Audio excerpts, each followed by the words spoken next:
उधर कॉर्नर पे लगाने की उचित ही नहीं है, जब यहाँ लगा दिए नीचे दे दिए।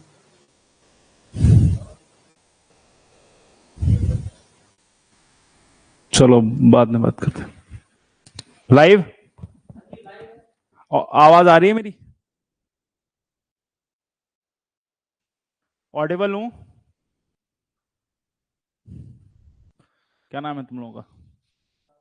हाँ, गोपाल। ठीक है, आवाज आ रही है?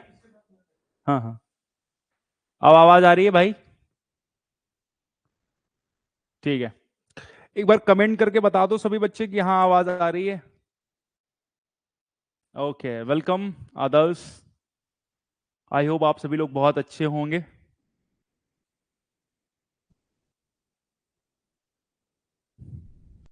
हाँ जी, ओके, ग्रेट। तो ठीक है, क्लास को शुरू करूं उससे पहले मैं आपको थोड़ी सी इंफॉर्मेशन दे देता हूं। जिन बच्चों ने अभी तक इस कोर्स को ज्वाइन नहीं किया है, तो दे हैव अपॉर्चुनिटी, अभी मौका है आपके लिए कि ये कोर्स आप ज्वाइन कर सकते हो। और ये यहाँ पर आपने क्या करना है, बस इसे क्यूआर कोड को स्कैन कर लेना है और IMT90 कोड यूज करिए। तो इस कोड को यूज करने से देखो अभी तक बहुत सारे बच्चों ने तो कोर्स ज्वाइन कर लिया है, ठीक है। सर लैपटॉप पे वीडियो कैसे देखूं, 2 दिन क्लास क्यों बंद था?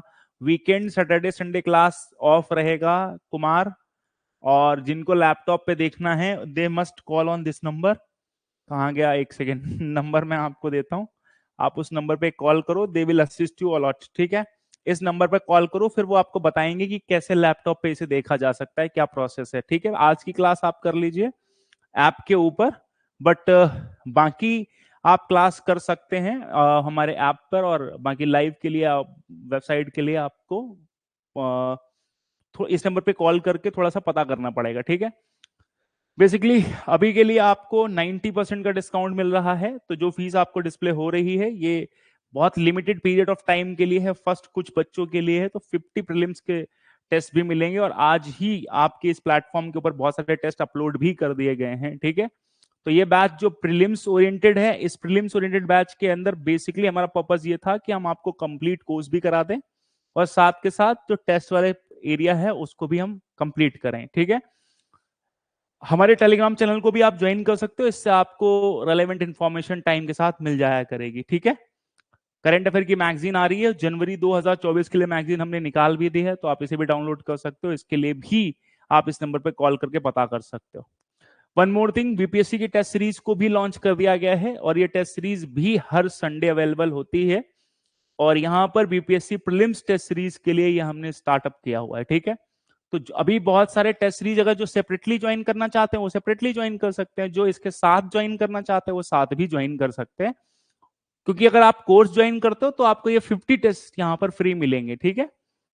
वन मोर थिंग कि जो बच्चे मेंस की टेस्ट सीरीज के लिए तैयारी कर रहे हैं, क्योंकि प्रीलिम्स का मेंस से बहुत अलग हो गया है सिलेबस, और जिस तरीके का चेंजेस हुआ है उसमें भैया टेस्ट सीरीज लगानी आपको पड़ेगी, आपके पास कोई ऑप्शन नहीं है। अब आते हैं आज की क्लास पर, ठीक है। तो सारे लोग एक बार कमेंट करके बता दो मुझे कि हाँ सब कुछ ठीक है, नॉर्मल है, आवाज आ रही है, कोई दिक्कत की बात नहीं है।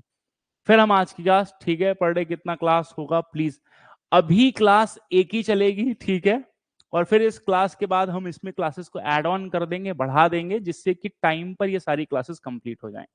इनिशियल आपको अभी एक क्लास दी जा रही है, विद इन 2 और 3 डेज हम और डेमो क्लासेस अपलोड करेंगे इसी प्लेटफॉर्म के ऊपर, ठीक है। तो जो बच्चे हमारे साथ जुड़े हैं, हमारा कमिटमेंट है कि आपके एग्जामिनेशन से पहले हमने 4 महीने का स्ट्रक्चर बना रखा है, 4 मंथ्स में हम टाइम के साथ कंप्लीट कर लेंगे इसको, ठीक है। तो चलिए शुरू करते हैं आज की क्लास। आप सभी लोग हेडिंग डालिए मेरे साथ, जो मैं पढ़ाने जा रहा हूं आप लोग उसके लिए पेन और कॉपी ले लीजिए।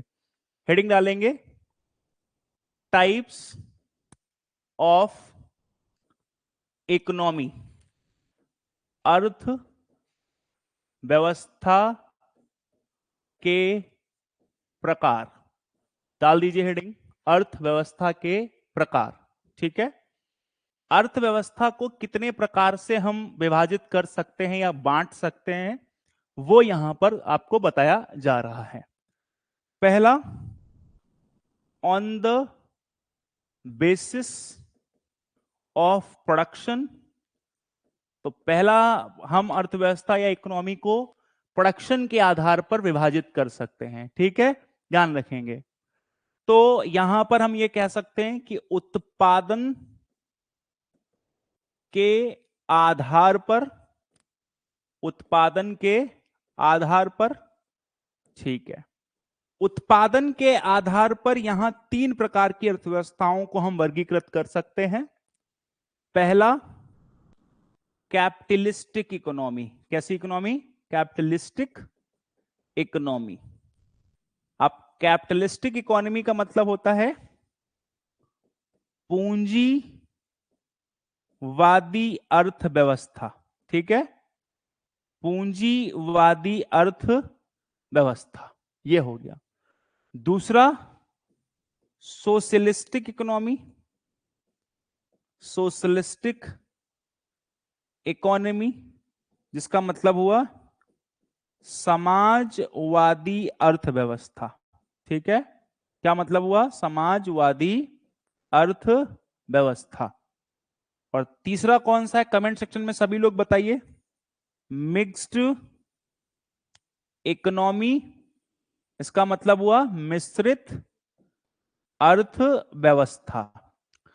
तो अगर उत्पादन के आधार पर अर्थव्यवस्था का वर्गीकरण किया जाए तो तीन प्रकार से होंगी वो, ठीक है। पहला प्रकार कौन सा होगा? कैपिटलिज्म, जिसको हम पूंजीवादी कहते हैं। दूसरा होगा सोशलिज्म, जिसको समाजवाद कहते हैं।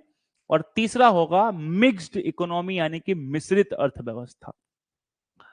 लेकिन प्रोडक्शन के आधार पर हम अर्थव्यवस्थाओं को एक और प्रकार से भी वर्गीकृत कर सकते हैं, जिसको हम कहते हैं on the basis of inter relation, ठीक है जी। हिंदी में उसके कहा जाए तो अंतर संबंधों के आधार पर। किसके आधार पर? अंतर संबंधों के आधार पर। तो अंतर संबंधों के आधार पर मतलब कि कोई अर्थव्यवस्था दूसरे देशों से किस तरीके से जुड़ी है या नहीं जुड़ी है, ठीक है। अमृता ने लिखा कम्युनिस्ट इकोनॉमी। तो अमृता ध्यान रखना बेटा, जो सोशलिस्टिक इकोनॉमी है, उसी इकोनॉमी को जब बहुत ही सख्त कर दिया जाए, radical form of socialism he communism होता है। अभी हम सबके डिफरेंस को समझेंगे तो इस चीज को समझेंगे कि सोशलिज्म और कैपिटलिज्म में क्या अंतर है, ठीक है, कम्युनिज्म में क्या अंतर है। अंतर संबंधों के आधार पर, तो अंतर यानी कि रिलेशन के आधार पर भी अर्थव्यवस्था दो प्रकार की हुई। पहली कौन सी? ओपन इकोनॉमी, मतलब खुली अर्थव्यवस्था, ठीक है। और दूसरी हुई क्लोज्ड इकोनॉमी, मतलब बंद अर्थव्यवस्था, ठीक है, अर्थव्यवस्था। तो संबंधों के आधार पर हम अर्थव्यवस्था का, India is based on socialistic economy. Adarsh ने कहा India is based on, India is mixed economy, ठीक है। और Indian mixed economy is bend towards the socialism, मतलब भारत की अर्थव्यवस्था मिश्रित अर्थव्यवस्था है, लेकिन उस अर्थव्यवस्था में समाजवाद के गुण ज्यादा पाए जाते हैं, ठीक है।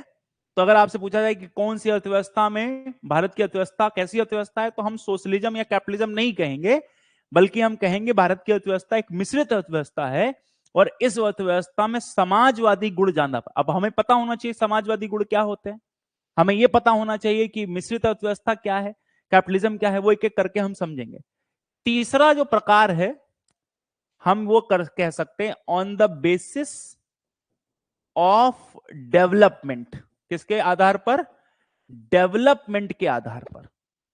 तो विकास की अवस्था के आधार पर भी हम अर्थव्यवस्था को कैटेगराइज करते हैं, विकास की अवस्था के आधार पर भी, विकास की अवस्था के आधार पर, ठीक है।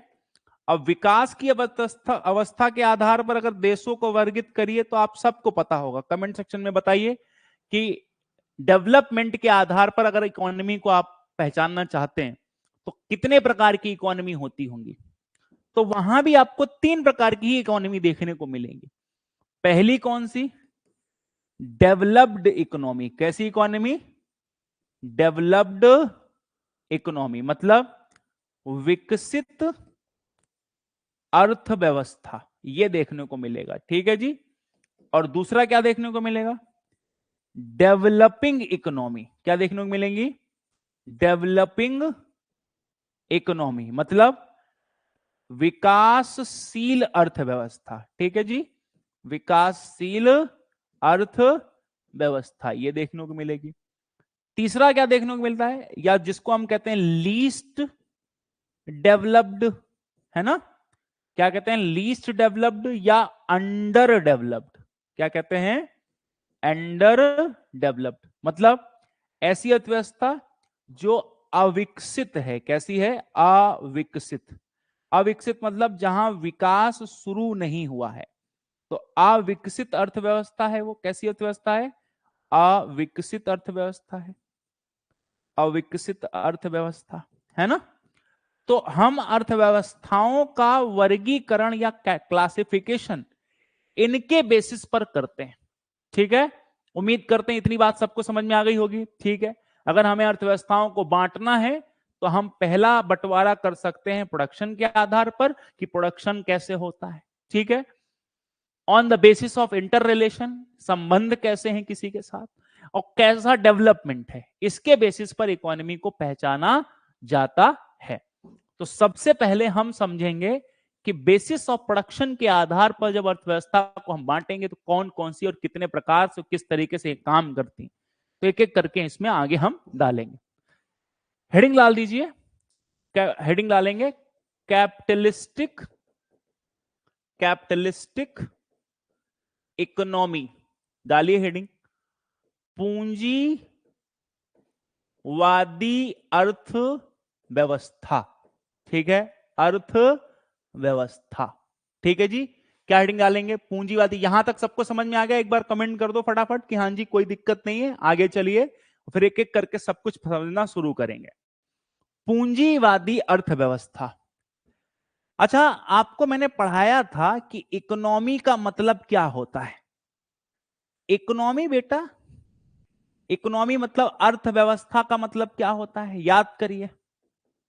अर्थव्यवस्था का मतलब होता है इंटायर सिस्टम। क्या मतलब होता है? इंटायर सिस्टम, पूरी व्यवस्था। लेकिन वो व्यवस्था किस चीज की? तो ध्यान रखो, व्यवस्था प्रोडक्शन की, यानी कि क्या उत्पादन हो रहा है, उत्पादन की व्यवस्था, है ना? डिस्ट्रीब्यूशन, इकोनॉमी का मतलब क्या बताए थे? डिस्ट्रीब्यूशन, वितरण की व्यवस्था। हम लोग इकोनॉमी में क्या देखते हैं? वितरण की व्यवस्था।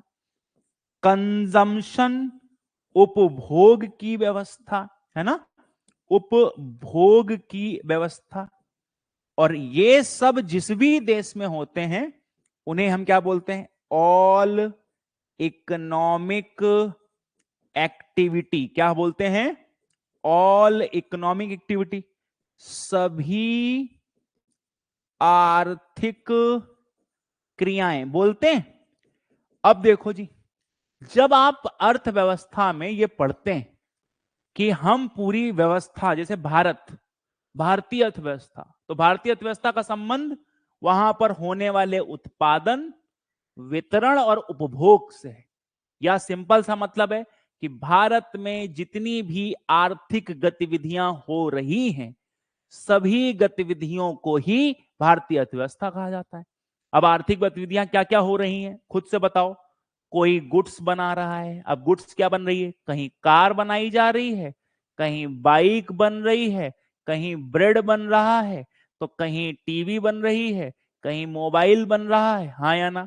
और कहीं पर क्या बन रहा है? तो कहीं पर फूड आइटम्स प्रोड्यूस हो रहे हैं, कहीं पर एजुकेशन दी जा रही है, तो कहीं पर बैंकिंग हो रहा है, कहीं टूरिज्म हो रहा है, तो कहीं ट्रेड हो रहा है। ये सारी गतिविधियों को हम गुड्स एंड सर्विसेज कहते हैं। ये पूरे देश में होती है, इसलिए हम लोग क्या लिख सकते हैं? All economic activity. कह सकते हैं क्या? इतनी बात समझ में आई? अब सवाल यह है कि जितनी भी देश के अंदर गतिविधियां हो रही, ये कौन कर रहा है, क्यों कर रहा है, कैसे कर रहा है, ये सवाल है। तो अगर भारत की अर्थव्यवस्था कैपिटलिस्टिक होती तो ये सारा काम प्राइवेट सेक्टर के जिम्मे किया जाता। बात आई समझ में? अगर अर्थव्यवस्था कैसी होगी, अगर अर्थव्यवस्था पूंजीवादी होगी तो प्राइवेट सेक्टर और पब्लिक सेक्टर समझते हो, उनके बीच का अंतर भी पहले बार बार यूज करूंगा, इसलिए आपको अंतर पता होना चाहिए। प्राइवेट सेक्टर और दो टर्म आएंगे, पब्लिक सेक्टर, ठीक है? तो सरकारी कंपनियों के लिए जिस शब्द का इस्तेमाल किया जाता है उसे हम लोग पब्लिक सेक्टर मोटे मोटे तौर पर कहते हैं, ठीक है जी। और जो निजी कंपनियां, यानी कि हम लोग सरकारी तो नहीं है, अगर हम लोग कोई काम करेंगे तो उसे क्या कहेंगे? प्राइवेट सेक्टर, ठीक है जी। अब समझ में आ गई बात? तो आपको ये चीज ध्यान रखनी है कि प्राइवेट सेक्टर और पब्लिक सेक्टर के बीच का डिफरेंस। मैंने क्या बोला कि कैपिटलिज्म कोई भी, जैसे भारत कैपिटलिज्म अर्थव्यवस्था नहीं है, मैं कहूं यूएसए, तो अब यहां से समझो यूएसए में होने वाली सभी आर्थिक क्रियाएं कौन करेगा? तो सभी आर्थिक क्रियाएं प्राइवेट सेक्टर के लोग करेंगे, क्योंकि वो कैसी अर्थव्यवस्था है? कैपिटलिस्टिक इकोनॉमी है, ठीक है। उम्मीद करते हैं इतनी बात आपको समझ में आ गई होगी कि कोई भी देश, जिस देश के अंदर सभी आर्थिक क्रियाएं किसको बिलोंग करने लगे? प्राइवेट सेक्टर को बिलोंग करने लगे। तो अब हमें इसकी क्वालिटीज लिखनी। अब हमें यह समझ में आ गया कि अगर कोई देश है, उस देश को पहचानेंगे कैसे? वहां अगर सब कुछ कामकाज जो हो रहा है वो सारा कामकाज प्राइवेट सेक्टर के लोग अगर कर रहे हैं तो हम समझ जाएंगे कि वो कैसा देश है? कैपिटलिस्टिक देश है ना? अगर वहां ये प्राइवेट सेक्टर के लोग काम नहीं कर रहे, कोई और काम कर रहा है, तो हम समझ जाएंगे कि ये कुछ फिर और चीज है, ये कैपिटलिस्टिक अर्थव्यवस्था नहीं है। आइए जरा इसके हम देखते हैं फीचर्स कि कैपिटलिस्टिक अर्थव्यवस्था में क्या क्या फीचर्स हो सकते हैं, यानी कि इसकी क्या विशेषताएं होती हैं। आ जाओ। पहली विशेषता क्या है कि रिसोर्सेस, ठीक है। क्या है पहली विशेषताएं? Resources are controlled by private sector, ठीक है जी। रिसोर्सेस किसके द्वारा कंट्रोल किए जाते हैं? प्राइवेट सेक्टर के द्वारा, ठीक है जी। इसका मतलब संसाधनों पर नियंत्रण किसका होता है? निजी क्षेत्र का होता है, ठीक है, निजी क्षेत्र का। तो संसाधन क्या होते हैं बताओ? तो कोई भी चीज, जैसे एग्जांपल के लिए लैंड, लेबर, कैपिटल, है ना, एक्सेट्रा।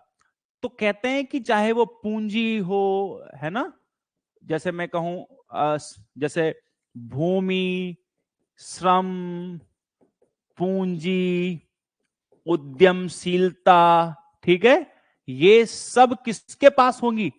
ये सारी चीजें जो होंगी वो होंगी भैया प्राइवेट सेक्टर के पास।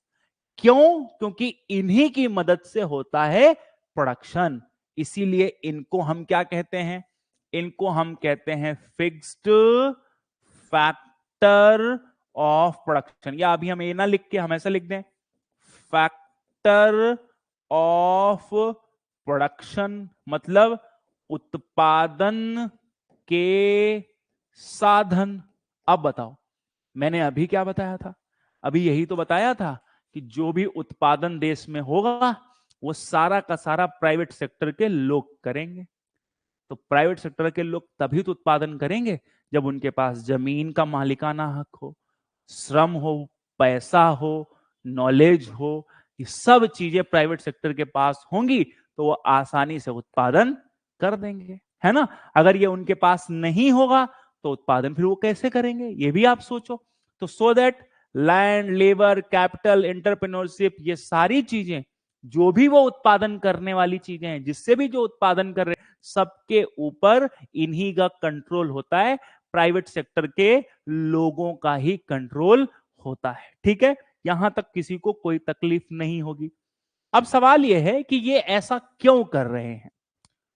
तो ऑब्जेक्टिव यानी कि अगर इस अर्थव्यवस्था में इतनी मेहनत का क्या उद्देश्य है, तो भैया इसका पूरा उद्देश्य एक ही चीज के आसपास है, क्या?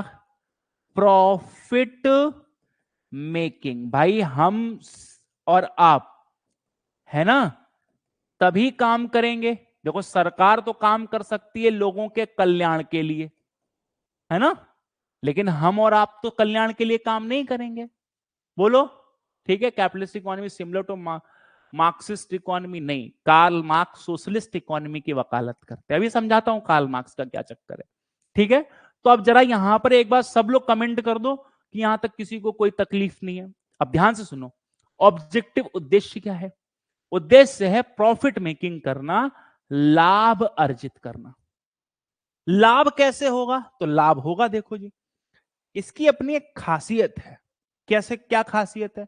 कि इस अर्थव्यवस्था में प्रोडक्शन, है ना, उत्पादन, प्रोडक्शन विल बी, ठीक है, अकॉर्डिंग टू डिमांड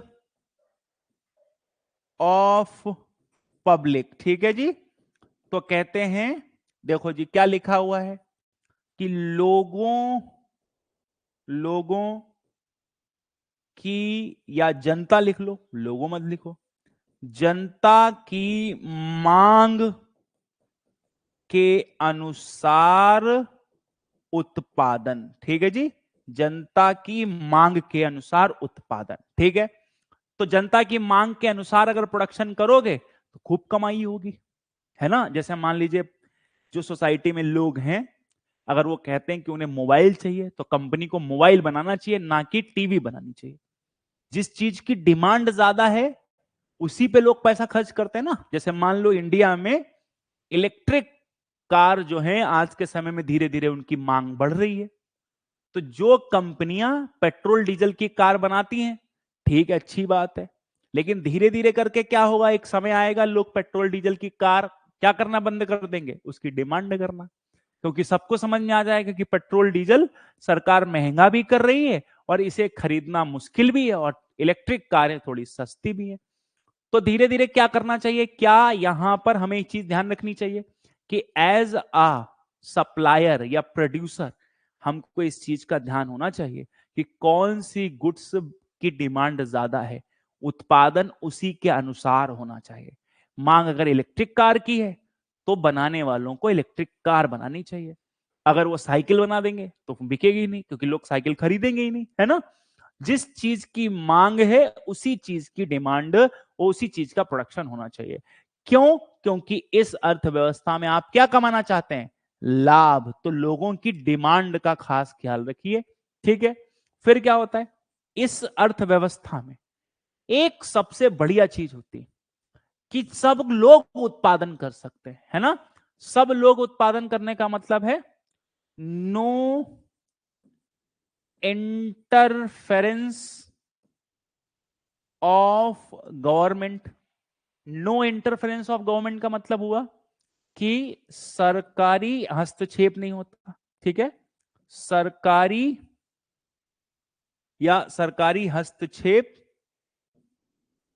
हस्तक्षेप नहीं होता, है ना।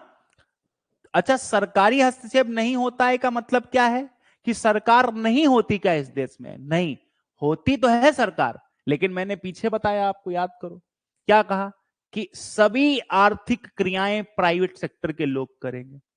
क्या देश में आर्थिक क्रियाएं ही होती है? नहीं, देश में सामाजिक क्रियाएं, सोशलिस्ट मतलब सोशल कॉज भी होते हैं, पॉलिटिकल होती हैं, इकोनॉमिक होते हैं, कल्चरल होते हैं, कई तरीके की क्रियाएं होती हैं। जैसे किसी भी देश के अंदर क्या मनाया जाता है, पर्व मनाए जाते हैं, फेस्टिवल मनाए जाते हैं। हमारे यहाँ नेशनल फेस्टिवल्स भी मनाए जाते हैं। 15 अगस्त मनाते हो आप, और हम लोग 26 जनवरी।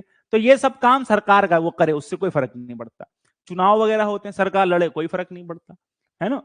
गरीबों के लिए कुछ दान दक्षिणा करना है, उससे भी सरकार और किसी से कोई मतलब नहीं।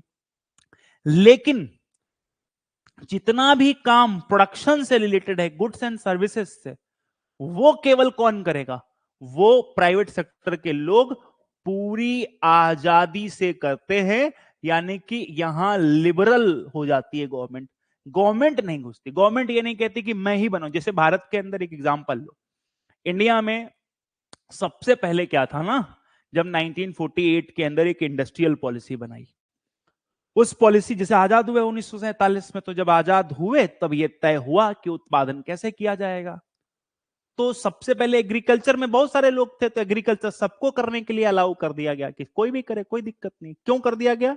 क्योंकि एग्रीकल्चर में जितने ज्यादा लोग इंटरेस्ट लेंगे, उतनी खेती बाड़ी होगी, उतना उत्पादन होगा, और खाने की समस्या क्या हो जाएगी? दूर हो जाएगी। तो एग्रीकल्चर में होने वाला उत्पादन सरकार ने नहीं किया कि सरकार कह दे कि नहीं जी मैं ही नहीं।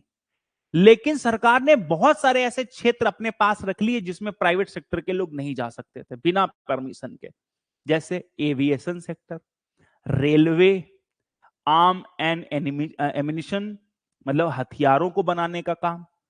अगर कोई भी व्यक्ति हथियार बनाने का सोचे कि मैं लाओ हथियार बनाने का उद्योग खोल लूं, तो नहीं खोलने देती सरकार, है ना।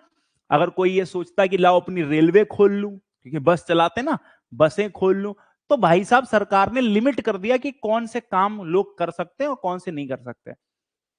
तो भैया फिर ऐसा हो गया, किसी केमिकल इंडस्ट्री किसी को खोलनी थी, कोयले वोयले का काम करना था, सीमेंट का काम करना था, तो ये सब काम में पहले सरकार आई।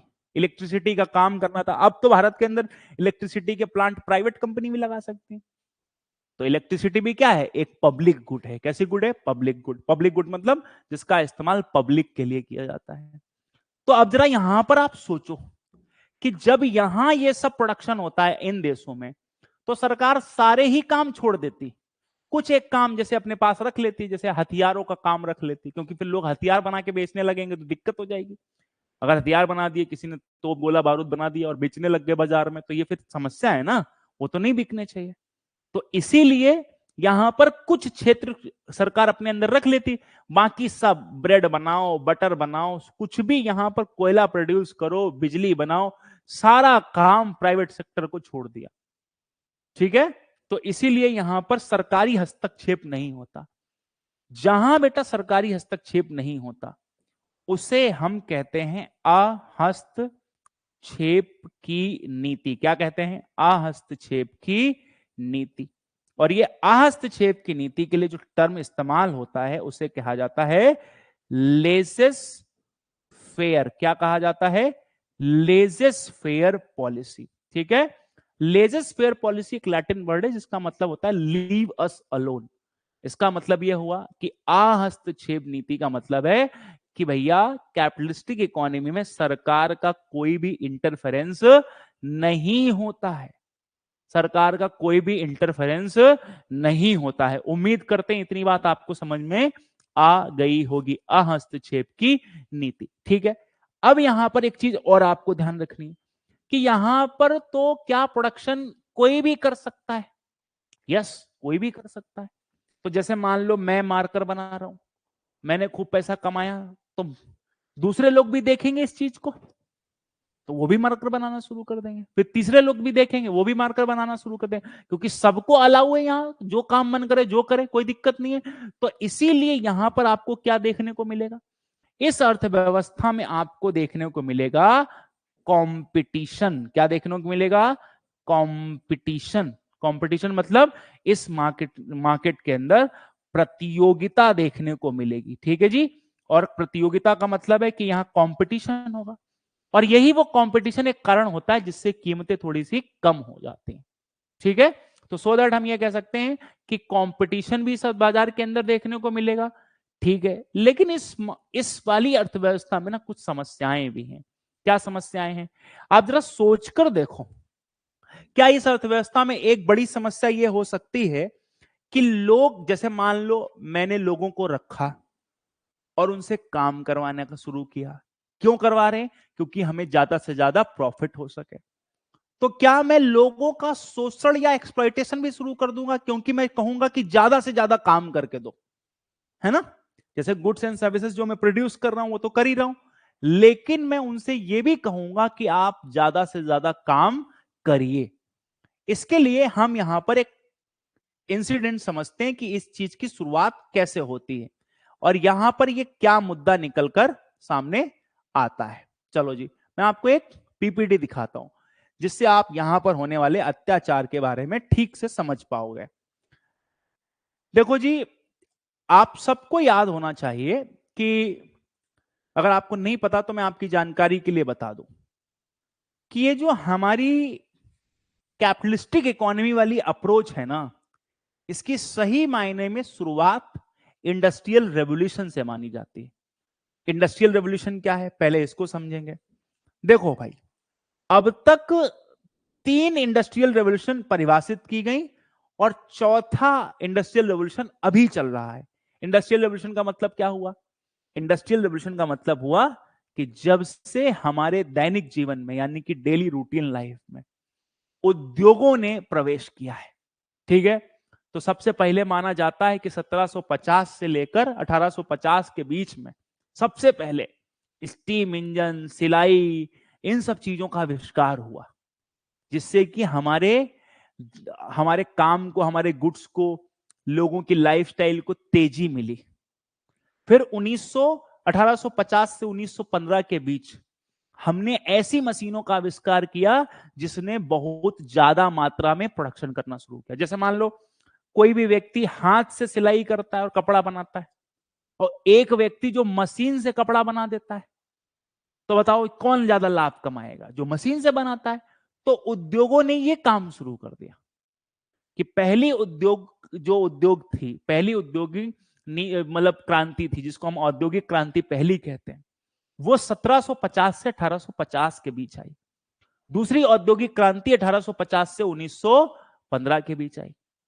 तीसरी औद्योगिक क्रांति 1970 से लगभग 2000 के बीच रही। अब देखो जी क्या हुआ है, पहली चीज ये समझो, 1970s के बाद वाला जो क्रांति है ना, उसने पूरी दुनिया को बदल दिया। क्या 1970 के बाद ही हम लोगों की जिंदगी में कंप्यूटर आया, इंटरनेट आया? हाँ या ना? है कि नहीं? उससे पहले तक तो क्या थी, केवल उद्योगों को किससे जोड़कर रखा जाता था? मशीनों से, है ना?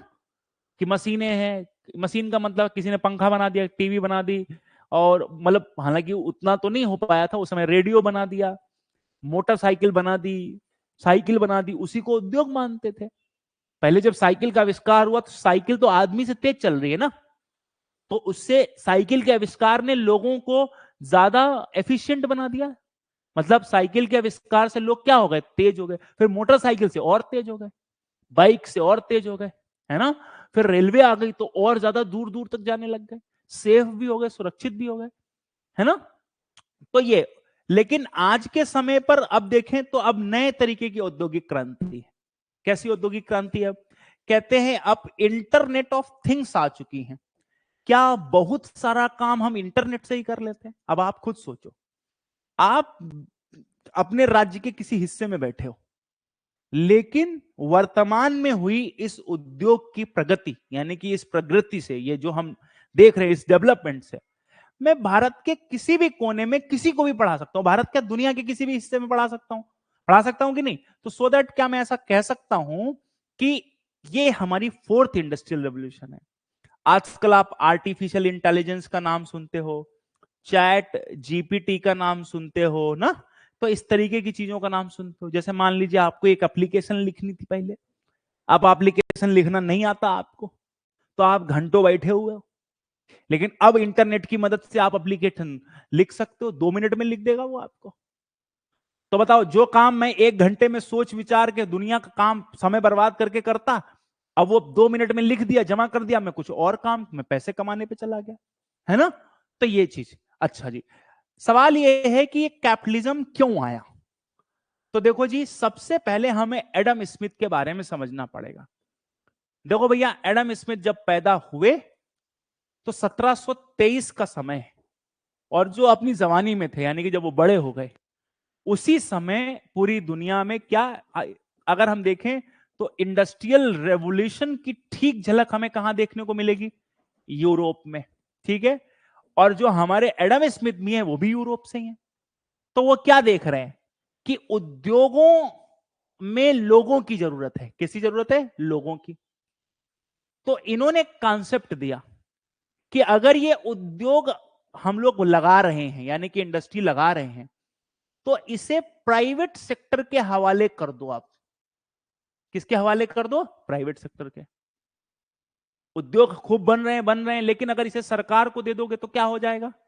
तो एडम स्मिथ का ऐसा मानना है कि उद्योगों के मामले में सरकार को इंटरफेरेंस नहीं करनी चाहिए। रीजन क्या बताया उन्होंने? सिंपल कहा कि अगर सरकार करेगी तो डुबाएंगे ये।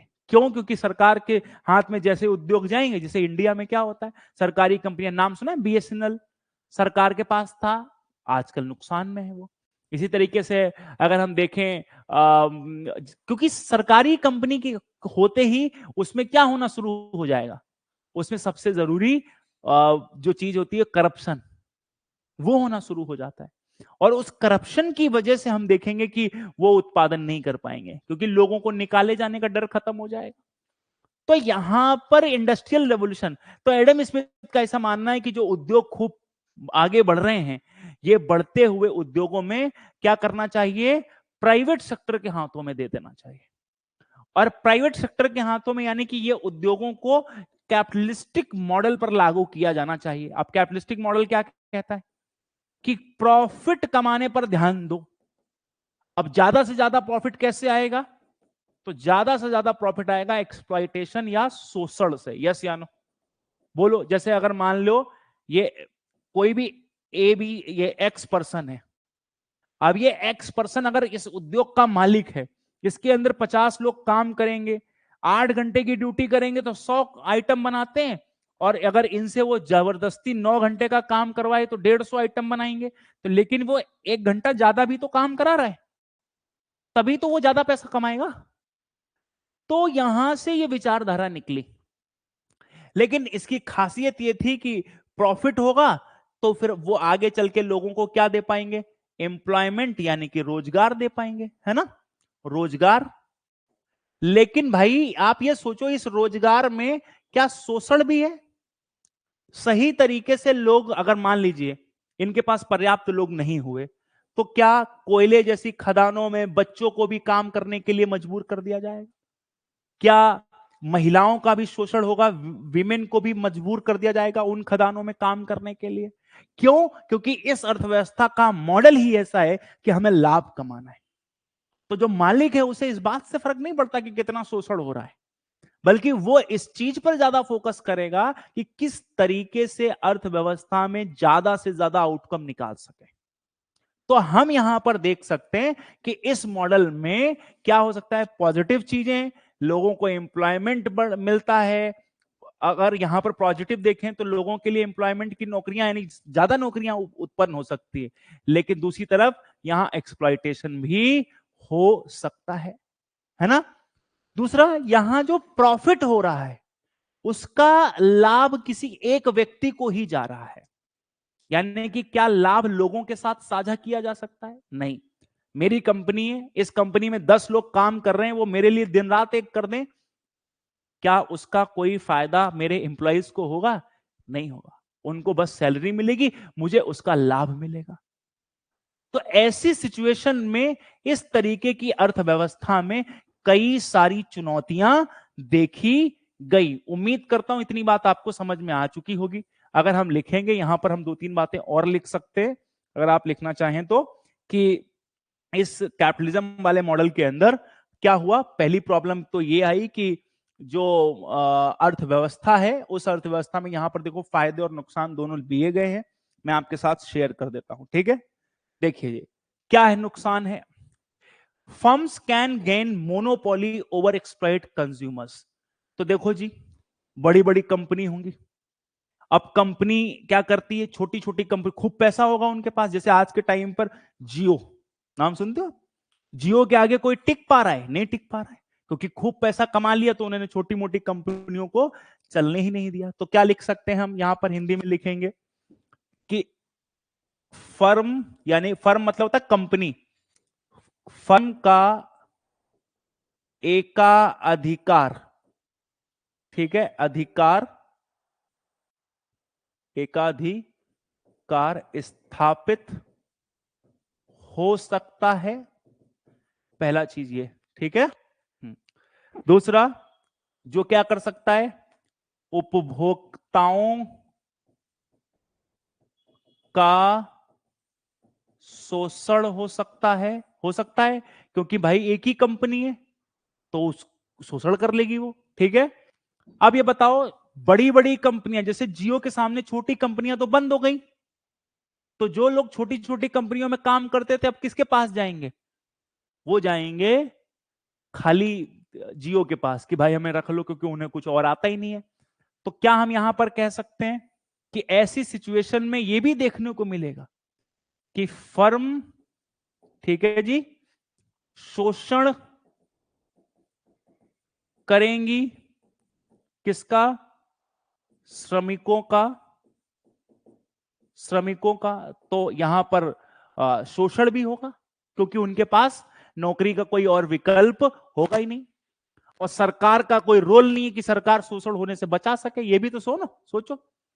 अच्छा ये बताओ, ज्यादा उत्पादन करने के चक्कर में, क्योंकि प्रॉफिट कमाना है, ज्यादा उत्पादन करने के चक्कर में क्या हम ये कह सकते हैं कि ये लोग पर्यावरण को खूब नुकसान पहुंचाएंगे, पेड़ काट देंगे, कंपनी खोल देंगे। तो क्या हम लिख सकते हैं, पर्यावरणीय नुकसान, ठीक है, या पर्यावरणीय क्षति में वृद्धि होगी, क्योंकि इन्हें किससे मतलब है, अपने लाभ से मतलब है, ठीक है। दूसरा, इस पूरी व्यवस्था में जो लोग ऊपर कंपनियों के मालिक हैं उनको तो खूब फायदा होगा, लेकिन जो नीचे के स्तर पर काम कर रहा है गरीब आदमी, वो तो और गरीब, क्योंकि उसका तो शोषण हो रहा है। तो क्या हम यहां लिख सकते हैं कि आय की असमानता हो जाएगी, बोलिए, आय की असमानता हो जाएगी, है ना, आय की असमानता हो जाएगी, ठीक है, आय की असमानता हो जाएगी। तो ये बेसिक कारण है जिसकी वजह से यहां पर हमें देखने को मिलेगा ये समस्याएं हैं, ठीक है। और फायदा क्या है, तो देखो जी, इसका फायदा या नुकसान अगर हम देखें, ये इसमें नुकसान है, ये इसके फायदे हैं। फायदा क्या है कि सरकार जब किसी चीज में इंटरफेयर नहीं करती तो आपको आजादी मिल जाती है, आजादी अधिक से अधिक लाभ कमाने की, है ना। तो क्या मैं ये कह सकता हूं कि भाई ऐसा होगा कि ज्यादा से ज्यादा मौके मिलेंगे आपको पैसा कमाने के लिए, क्योंकि इसमें कौन आपको नहीं छेड़ रहा है, सरकार इसमें नहीं छेड़ रही, वो कह रही कि जितना कमाना है कमा लो, कोई दिक्कत नहीं, हमें किसी से समस्या ही नहीं है। तो ऐसी सिचुएशन में अगर देखा जाए तो ज्यादा से ज्यादा पैसा कमाने का मतलब हुआ कि incentives to be rich encourage the innovation. तो क्या कह सकते हैं कि अधिक लाभ कमाने के अवसर, है ना, जो अवसर है आपके पास ज्यादा कमाने, और ज्यादा कमाने की चाहत में क्या आप एक और काम और करोगे, सोचो, वो काम ये कि हम लोग ज्यादा से ज्यादा दिमाग लगाएंगे, तो दिमाग लगा के नए नए आविष्कार करेंगे, तो क्या होगा, नवाचार, क्या आएगा, नवाचार, ठीक है, जिससे कि नवाचार प्रोत्साहित होगा। क्या होगा बेटा, नवाचार प्रोत्साहित होगा। तो ये भी हो गया। साथ ही साथ क्या यहां पर ये कह दे कि इस पूरी बाजार के अंदर उपभोक्ता जो है, यानी कि जो चीजों को खरीदता है उसको, उपभोक्ता को उच्च गुणवत्ता मिलेगी, क्यों मिलेगी, बोलो, उच्च गुणवत्ता और स्वतंत्रता मिलेगी, स्वतंत्रता, ठीक है, उसको उच्च गुणवत्ता और स्वतंत्रता मिलेगी। रीजन क्या है कि जैसे कोई भी उत्पाद वो खरीदना चाहता है, अब सब लोग बना रहे हैं तो उसका ही खरीदेगा ना जिसका अच्छा बन रहा है। इस बाजार की फायदा मतलब है कि अगर कोई उपभोक्ता ऐसी चीज को खरीदना चाहता है तो वहां पर उसके पास कई विकल्प मौजूद होंगे, तो वो अपनी मर्जी का कोई भी प्रोडक्ट खरीद सकता है। स्वतंत्रता इन द सेंस कि उसे कोई रोक टोक नहीं है, आप नहीं दोगे तो कोई और दे देगा, कोई और नहीं देगा तीसरा दे देगा, तो इस तरीके की स्वतंत्रता भी है ना।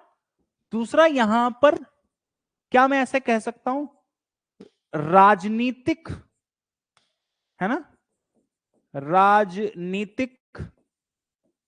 राजनीतिक या नौकर शाही का दबाव क्या होगा, कम होगा। क्यों कम होगा, क्योंकि भाई यहां तो आप आ ही नहीं सकते, क्योंकि सरकार तो यहां होगी ही नहीं, कौन होगा, प्राइवेट सेक्टर के लोग होंगे।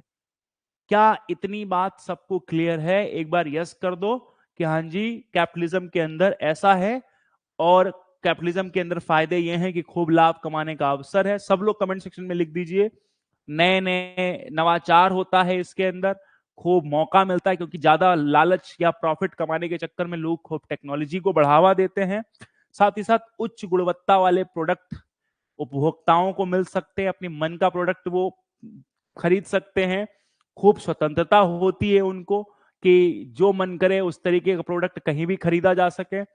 तकनीकी नौकर, राजनीतिक और नौकरशाही के दबाव में नहीं रहना पड़ता है, अपने मन से, क्योंकि प्राइवेट कंपनियां जिस चीज का उत्पादन अच्छा करना चाहती हैं वो उस चीज के बारे में प्रोड्यूस करती हैं, ठीक है।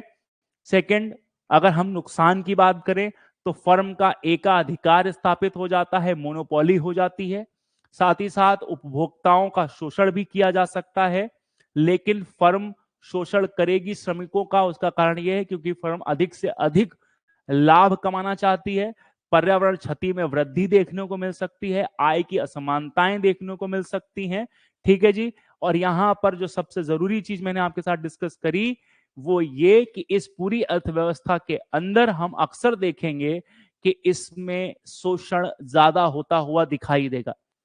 अब इस अर्थव्यवस्था में अगर शोषण है तो आपको क्या लगता है कि इस शोषण से कोई मुक्ति चाहिए कि नहीं चाहिए, तो ऑब्वियस सी बात है, हमें क्या चाहिए, मुक्ति।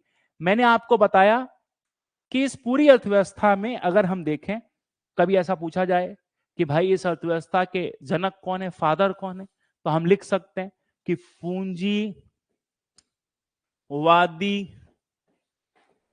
अर्थव्यवस्था के जनक कौन है भाई, एडम स्मिथ है, ठीक है जी। कौन है, एडम स्मिथ, ठीक है। तो अगर कभी ऐसे पूछें तो क्या लिखोगे, father of capitalistic economy, capitalistic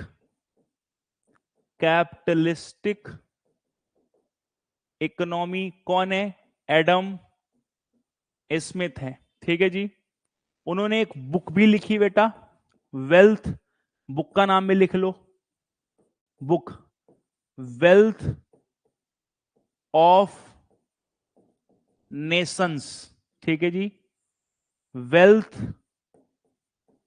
of Nations, ठीक है जी।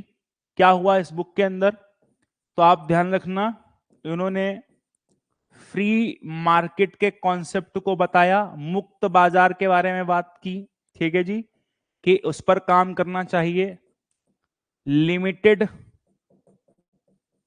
रोल ऑफ गवर्नमेंट, सरकार के सीमित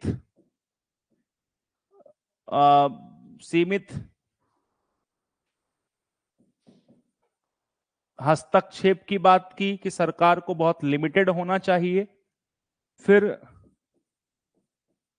कंज्यूमर्स चॉइस की बात की, उपभोक्ताओं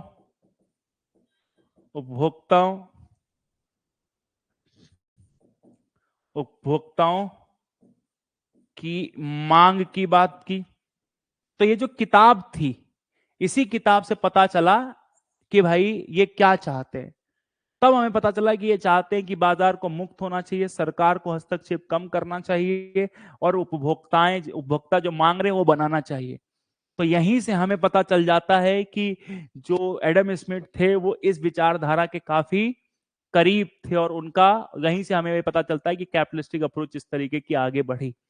हालांकि ऐसा नहीं है। पहले क्या होता, जरा सा सोचो जरा, राजाओं के शासन में सारा काम किसके कंट्रोल में होता था? राजाओं के कंट्रोल में। कोई भी क्या आप अपनी मर्जी से उत्पादन कर सकते थे? नहीं, जो राजा बताएगा वही करना पड़ता था। तो राजाओं के शासन में इंपीरियलिज्म था, मतलब सामंतवादी व्यवस्था। उत्पादन आप करोगे और वो उत्पादन ले जाकर सरकार को या राजा को देना पड़ता था, और उसके बाद राजा उसमें से कुछ हिस्सा आपको आपके जीवन चलाने के लिए दे देता था। इसीलिए आप देखते होंगे कि राजाओं के शासन में या जिस समय ये किंगडम या राजाओं की व्यवस्था हुआ करती थी, उस समय उस देश में जनता गरीब होती थी और राजा बहुत वेल्दी होता था।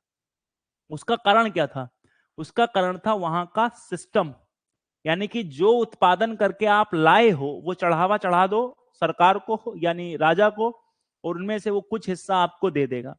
जो हिस्सा वो आपको देगा उससे बस आपका गुजर बसर हो सकता है, आप वेल्दी नहीं हो सकते। तो इस मॉडल के सख्त खिलाफ थे एडम स्मिथ। उनका ऐसा कहना था कि बेसिकली हमें पूरी व्यवस्था को क्या करना चाहिए, हमें पूरी व्यवस्था को ध्यान रखते हुए इस तरीके से आगे बढ़ाना चाहिए जिससे लोगों का अधिकतम लाभ हो। ऐसी व्यवस्थाओं में लोग खूब मेहनत करने की कोशिश करेंगे, वो आगे जाने की कोशिश करेंगे। तो इसलिए यह व्यवस्था बहुत अच्छी है। ठीक है, ये आपने लिख लिया इंडस्ट्रियल रेवोल्यूशन का टाइमलाइन? अगर लिख लिया है तो यस कर दो, फिर मैं आगे चलूंगा। एक बार यस करिए सभी लोग। ठीक है, अगर ये इंडस्ट्रियल रेवोल्यूशन लिख लिया है तो गुड है, क्योंकि ये भी आपको पता होना चाहिए। अब इस पूरी व्यवस्था में क्या देख रहे हैं हम? शोषण। देखो जी, एडम स्मिथ के जाने के बाद 1790 में एडम स्मिथ का देहांत हो जाएगा, फिर कार्ल मार्क्स पैदा होंगे, और कार्ल मार्क्स के समय पर कैपिटलिज्म धीरे धीरे फल फूल रहा होगा, उद्योग अपने चरम पर धीरे धीरे जा रहे होंगे।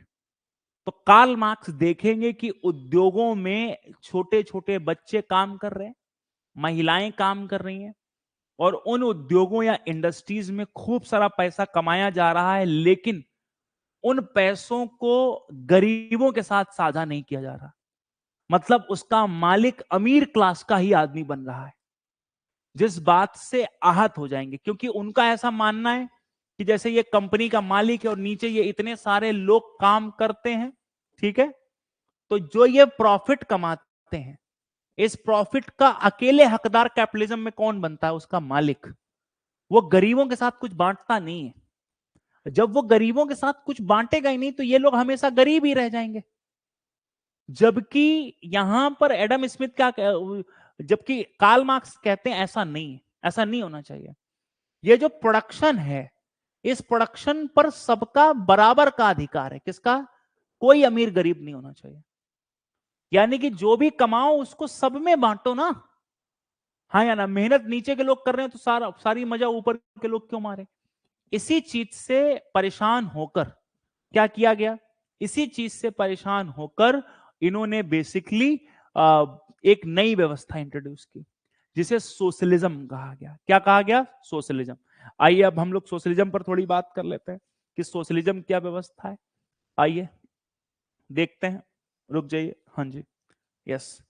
अगली हेडिंग ला लिए, सोशलिस्टिक इकोनॉमी। उम्मीद करते हैं इतना सब कुछ समझ में आ गया होगा, कोई दिक्कत नहीं है। ठीक है, हेडिंग डालिए socialism, socialistic economy, socialistic economy. ठीक है, हिंदी में इसको कहते हैं समाजवादी अर्थव्यवस्था। ठीक है, अब ये समाजवादी अर्थव्यवस्था की वकालत कार्ल मार्क्स करते हैं, लेकिन कई टाइप हैं उसमें कि किस तरीके से वो क्या वकालत करते हैं और लोगों ने क्या समझा, ये भी समझना पड़ेगा। लेकिन पहले से हम यहां पर ध्यान रखेंगे कैपिटलिज्म में क्या था और सोशलिज्म में क्या अंतर है। रिसोर्सेस, ठीक है,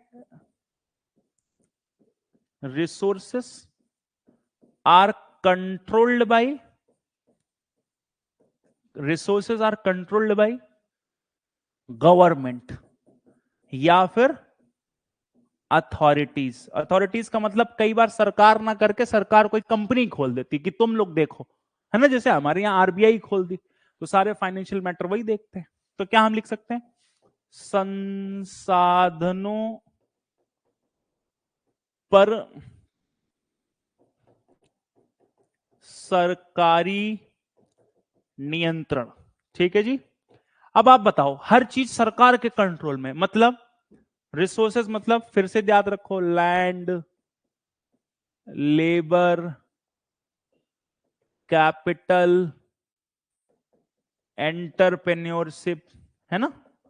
land, labour, capital, entrepreneurship. Land मतलब भूमि, फिर श्रम, फिर पूंजी, यस या नो, और उद्यमशीलता। उद्यमशीलता, ये सब किसके नियंत्रण में है? कहते हैं सरकारी नियंत्रण में है। सब किसके नियंत्रण में? सरकारी नियंत्रण में। क्यों नियंत्रण में बताओ?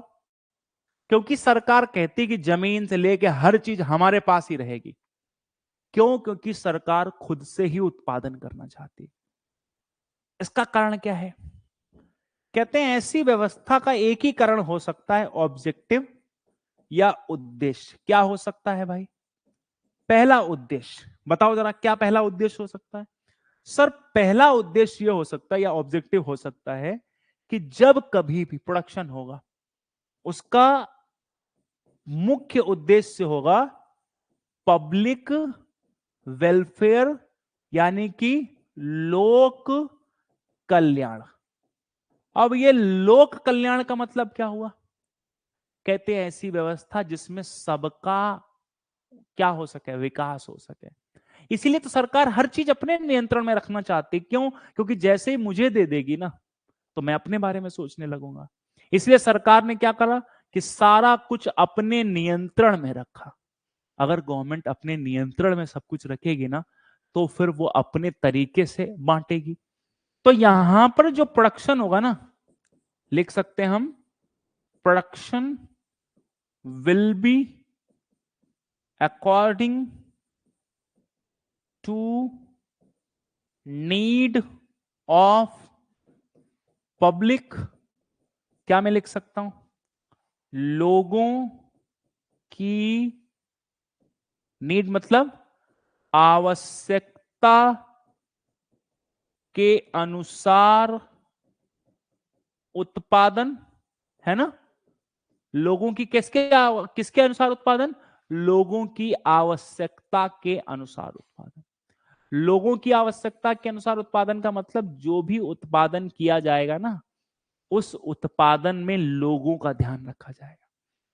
आपको याद करिए, किसी भी अर्थव्यवस्था में 3 चुनौतियां होती हैं। पहली, व्हाट टू प्रोड्यूस। किसी भी अर्थव्यवस्था में 3 ही चुनौतियां होती हैं। व्हाट टू प्रोड्यूस, क्या उत्पादन, ठीक है, क्या उत्पादन करना है। दूसरी चुनौती क्या होती है? हाउ टू प्रोड्यूस, कैसे उत्पादन करना है, कैसे करना है। और तीसरा होता है to whom to produce. Whom to produce का मतलब किसके लिए उत्पादन करना है। ठीक है। अब आप सोचो, ये सारी समस्याएं किसने अपने ऊपर ले ली हैं? सरकार ने। किसने? इस अर्थव्यवस्था में सरकार ही डिसाइड करने वाली है क्या बनेगा। अच्छा जी, क्या कैसे बनेगा, कैसे तय होगा क्या बनेगा? तो भाई लोगों की क्या देखेंगे? नीड देखेंगे। अब लोगों की नीड अगर रोटी, अगर मैं आपसे कहूं कि लोगों की नीड क्या है, sorry, to need of public, लोगों की नीड क्या है? तो मान लो लोगों की नीड हो फूड, और क्या हो, शेल्टर, और क्या हो, एजुकेशन, और क्या हो, हेल्थ, और क्या हो, तो कहते हैं कि क्लॉथ्स, शूज। तो सबसे पहले बेटा इन्हीं का प्रोडक्शन करेगी। व्हाट टू प्रोड्यूस पता चल गया कि क्या उत्पादन करना है। कैसे पता चल गया? हमने लोगों की क्या देख ली, नीड। जब ये सब पूरा हो जाएगा तो उसके बाद सरकार फिर देखेगी। तो कोई कहेगा मुझे कार चाहिए, तो कार बनाई जाए। अब आप खुद से सोचो कि मान लो लोगों की नीड है food, shelter, education, health, cloth, और सरकार कार बनाए, तो कोई लॉजिक बनता है इसका? क्या बनाना वही चाहिए जो सरकार लोगों की जरूरत है? यस, वही चीजें प्रोड्यूस करनी चाहिए जिनकी लोगों को जरूरत है। तो need of public, food, shelter, education, health, ये सब बनाएंगे। तो व्हाट टू प्रोड्यूस, कैसे होगा प्रोड्यूस, ये जिम्मेदारी किसने ले ली? सरकार। सरकार जाने कैसे करे। सरकार के पास दो तरीके हैं। अगर सरकार के पास पैसे हैं तो सरकार कैपिटल लगा के प्रोड्यूस कर लेगी, पैसे नहीं है, लोग हैं, तो लोगों से काम करा के प्रोड्यूस कर लेगी, है ना। सिंपल सा। जैसे मैं एग्जांपल लो, अगर एक एग्जांपल ले, कोई एक्स नाम की कंट्री है और उस एक्स नाम की कंट्री में सारे खेत या लैंड जो है वो सरकार अपने पास रख ले और कहते हैं मैं ही उत्पादन करूंगा और सारा उत्पादन करके आपको मैं ही बांटूंगा, ये कर दे। मान लो ऐसा कर दे, क्योंकि हमारे यहाँ अनाज बांटा जाता है, तो सरकार ऐसा भी तो कर सकती कि चलो एक काम करो, सारे जो किसान हैं उनको मैं सरकारी नौकरी पे हम रख रहे हैं, सुबह 9 बजे जाना है, रात को 10 बजे आना है, और जो भी उत्पादन कर रहे हो सारा उत्पादन हमारे पास दोगे, फिर बाद में हम लोग तुमको पीडीएस के थ्रू बांटेंगे। अगर ऐसा सरकार कर दे तो इसका मतलब क्या कर रही है वो, फिर सबको लोगों को रखना पड़ेगा। अब दो ही तरीके से उत्पादन सरकार कर सकती है, या तो उसमें बड़ी बड़ी मशीनें लगाए आपसे काम ना कराए, या फिर मशीन ना लगा के वो क्या करे, फिर वो बेसिकली लोगों को लगाए, है ना। तो हाउ टू प्रोड्यूस ये भी सरकार से ही तय होगा। अब इसके लिए कैसे तय करना है, तो ये इसके लिए कोई सरकार सरकारी कंपनी खोल देगी, हाँ या ना, और वही कंपनी अपना प्रोड्यूस कराया करेगी, लोगों को काम पे रखेगी। जैसे एग्जांपल लो, क्या हमारे यहाँ कोल या कोयला इसी पैटर्न पर निकाला जाता है और यूज के लिए दिया जाता है? हाँ। और क्या, सरकार काम पहले लोगों को काम पे रखती, कोल इंडिया लिमिटेड नाम की कंपनी, उसमें काम पे रखती लोगों को, कोयला निकलवाती लोगों से, फिर उसी कोयलों को बेचती, उससे पैसा कमाती, फिर लोगों को देती। सिंपल है काम, है ना। तो इससे सबका घर चलता, सरकार का भी घर चलता, लोगों का भी घर चलता। फिर टू हुम टू प्रोड्यूस, क्या सरकार के लिए यह भी पता करना जरूरी है कि हम जो प्रोडक्शन कर रहे हैं अमीरों के लिए कर रहे हैं, गरीबों के लिए कर रहे हैं? तो सरकार को पता ही है ना कि लोगों की नीड है, गरीब आदमी को पहले ध्यान रखना है, क्योंकि हमें क्या करना है, पब्लिक वेलफेयर। तो सारा प्रोडक्शन किसके नियंत्रण में है? तो बेटा सारा प्रोडक्शन सरकार के नियंत्रण में है। अगर सारा प्रोडक्शन सरकार के नियंत्रण में है ना, तो आपको ये चीज ध्यान रखनी है। क्या होगा यहां पर? नो कंपटीशन, ठीक है, no competition, sorry, no competition, ठीक है। यहां प्रतियोगिता नहीं पाई जाएगी, ठीक है। क्यों प्रतियोगिता नहीं पाई जाएगी? उसका एक बड़ा कारण है, क्योंकि यहां पर सारा कुछ सरकार कर रही है। तो एक तरफ सरकार की दुकान है, दूसरी तरफ भी सरकार की दुकान, तो सरकार आपस में तो कंपटीशन करेगी नहीं, तो इसलिए यहां पर आपको प्रतियोगिता का अभाव दिखेगा, प्रतियोगिता का अभाव, ठीक है। तो यहां पर एक चीज देखने को मिल सकती है कि यहां प्रतियोगिता कम देखने को मिलेगी, ठीक है। फिर कीमतों का निर्धारण कौन करेगा? कीमतों का निर्धारण सरकार करेगी, ठीक है। तो मतलब price determination, price will be determined, will be determined by, कौन करेगा? तो प्राइस विल बी डिटरमाइंड, कीमतों का निर्धारण कौन करेगा? तो कीमतों का निर्धारण किया जाएगा गवर्नमेंट के द्वारा। क्यों किया जाएगा? जिससे हर किसी व्यक्ति को उसकी जरूरत का सामान दे सके। अब लोगों की, जैसे इंडिया के अंदर क्या कभी कीमतों का निर्धारण सरकार करती है? करती है। जैसे आप याद करो, हमारे यहां एक कानून है, साइड में लिखो, उस कानून का नाम है नेशनल फूड सिक्योरिटी एक्ट 2013। मैं जो लिखा रहा हूं उसको लिखो, क्या नाम है इसका? National food security act 2013, Hindi में कहते हैं राष्ट्रीय खाद्य सुरक्षा कानून, ठीक है जी। अब राष्ट्रीय खाद्य सुरक्षा कानून का मतलब क्या हुआ? जो गांव के लोग हैं, मतलब रूरल एरिया में, ठीक है, जो रूरल यानी कि ग्रामीण लोग हैं। अब ग्रामीण लोगों में 75% और अर्बन लोगों में यानी कि शहरी लोगों में 50%। ठीक है, इन दोनों को ना सब्सिडाइज मतलब सब्सिडी पर सस्ता अनाज दिया जाएगा। कैसे? इस कानून में क्या लिखा हुआ वो मैं बता देता हूं। जैसे यहां लिखा हुआ है सीरियल्स, ठीक है, सीरियल्स मतलब मोटा अनाज, सॉरी मोटा अनाज, ठीक है। फिर क्या लिखा हुआ है? गेहूं। फिर क्या लिखा हुआ है? चावल। कितने में मिलता है? 1 रुपए में, 2 रुपए में और 3 रुपए में। ठीक है, ये कानून है ये। ठीक, अच्छा एक बात मुझे बताओ, अगर ये कानून है, ठीक है, तो इस कानून के हिसाब से सबको खाना मिलना चाहिए, मिलना चाहिए कि नहीं? अब ये बताओ, क्या बाजार में मोटा अनाज इतने में आता है? गेहूं आता है इतने में? चावल आता है 3 रुपए में? नहीं आता ना। लेकिन सरकार सबका क्या करना चाहती है? समाज कल्याण करना चाहती है। ठीक है, तो अगर सरकार सबका समाज कल्याण करना चाहती है तो सरकार खुद से ही कीमत तय करती है। देखो यहां पर इस स्कीम का एक ही उद्देश्य है कि भारत, जैसे मैंने भी कहा था कि भारत का मिश्रित अर्थव्यवस्था भी समाजवादी अर्थव्यवस्था की तरफ झुका हुआ है। तो आपको ध्यान रखना है कि मोटा अनाज, गेहूं, चावल, ये सब की कीमतें सरकार सोशलिस्ट पॉइंट ऑफ व्यू से इतने कम करके रखते हैं जिससे हर किसी को मिल सके।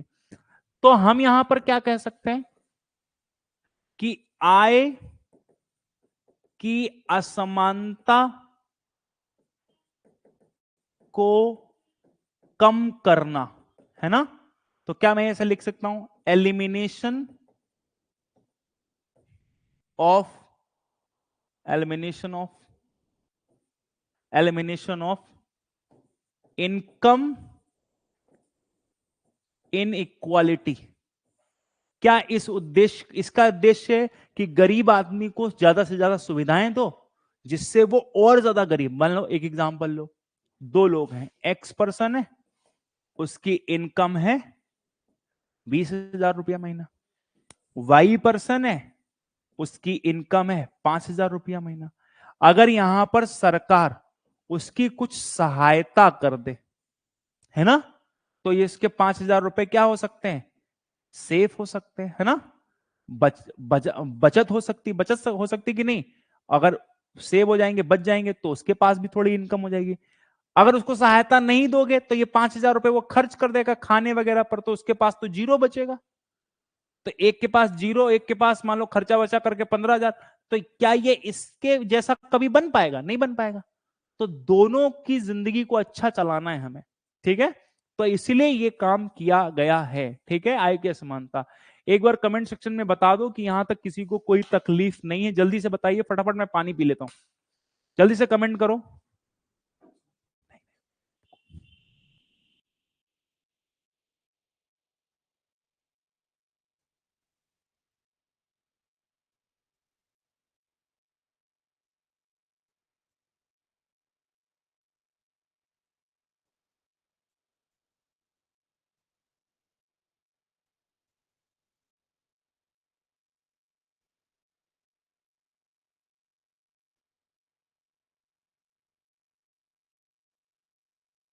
हाँ जी, एक बार बताइए, यहां तक सबको हो गया? कोई दिक्कत, कोई तकलीफ, समस्या? फटाफट कमेंट सेक्शन में बोलो, जल्दी से बोलो भाई। कोई क्वेश्चन हो पूछो।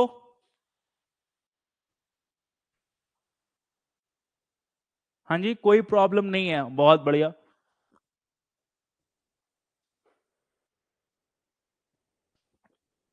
No problem. ठीक है। साथ के साथ लिखते भी चलना है, खाली यहां दांत नहीं दिखा देने कि हाँ लिख लिया, कोई दिक्कत नहीं है। आओ जरा कुछ थोड़ी इसकी क्वालिटी पढ़ लेते हैं। आओ, क्या है क्वालिटी? आ जाओ देखते हैं। नो प्रॉब्लम, ग्रेट, बहुत बढ़िया। क्या है सोशलिस्टिक इकोनॉमी में फीचर्स? पहला देखो, क्या पहला फीचर? यस या नो में करके बताना पहले, फिर लिखना।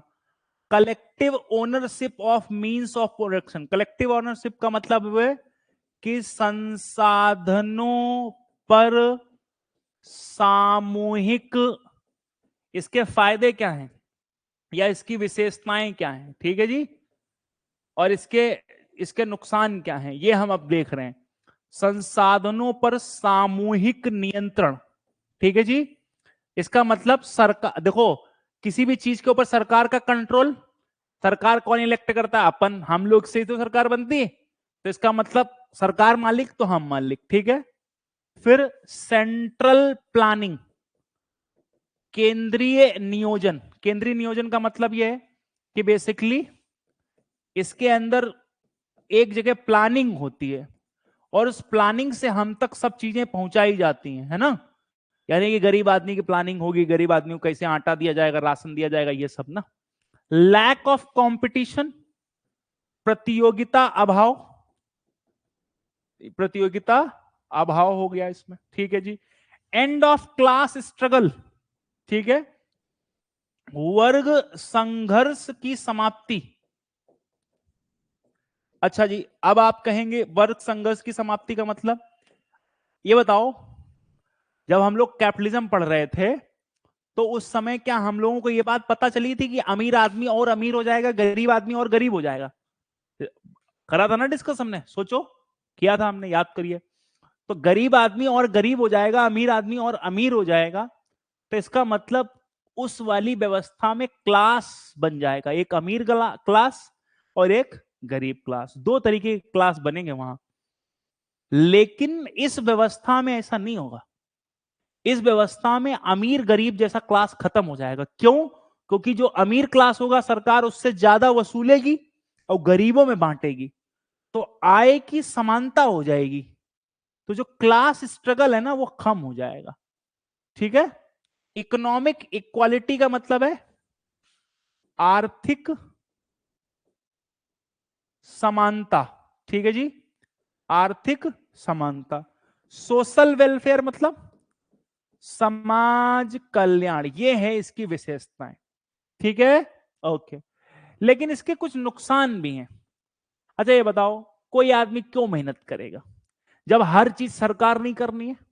तो क्या हम ये लिख सकते हैं, बोलो, कि यहां हमें नवाचार, है ना, बोलो, नवाचार क्या देखने को मिलेगा? नवाचार एवं एफिशिएंसी, जो बेसिकली जितना हम एफिशिएंट होते हैं काम में, है ना, तो अगर देखा जाए एज ऑफ दिस टाइम कि अगर हमें प्रॉफिट ही नहीं होगा, जैसे उस इकोनॉमी में, अगर यहां पर एक एग्जांपल लो, जैसे मैं आपको पढ़ाने आता, प्राइवेट स्कूल का टीचर और गवर्नमेंट स्कूल का टीचर क्यों अलग अलग तरीके से काम करता है? तो प्राइवेट स्कूल के टीचर को यह बोला जाए कि अगर आप अच्छा पढ़ाओगे तो तुमको ज्यादा पैसे मिलेंगे, और गवर्नमेंट टीचर को क्या बोला जाता है कि तुम कैसा भी पढ़ाओ तुमको कोई निकाल नहीं सकता और तुमको एक इतने ही पैसे मिलेंगे।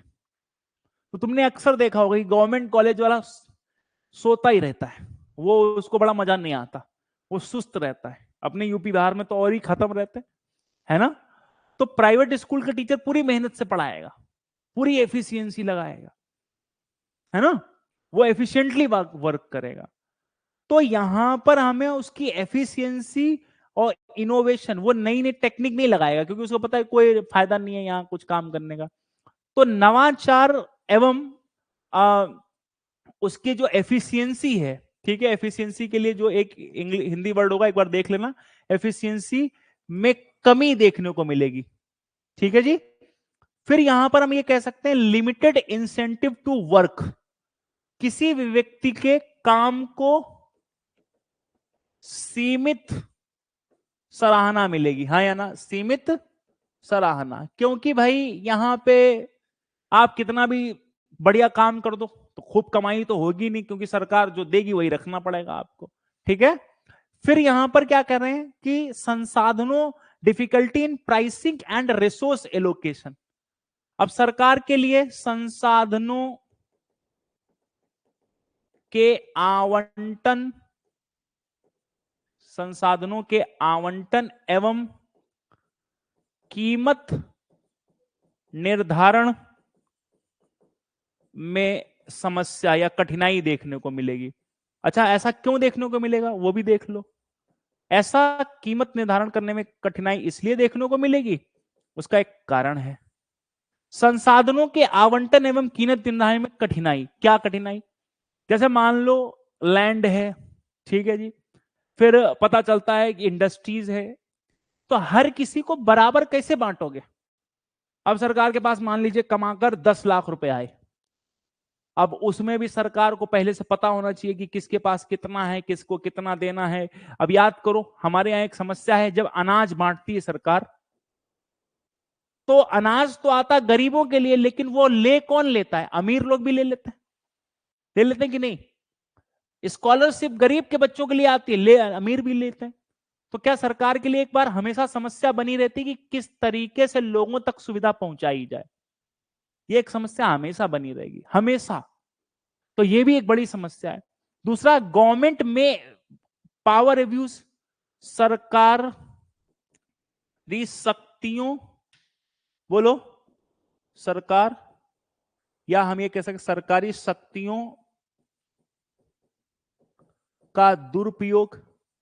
अच्छा, ऐसा होता है क्या?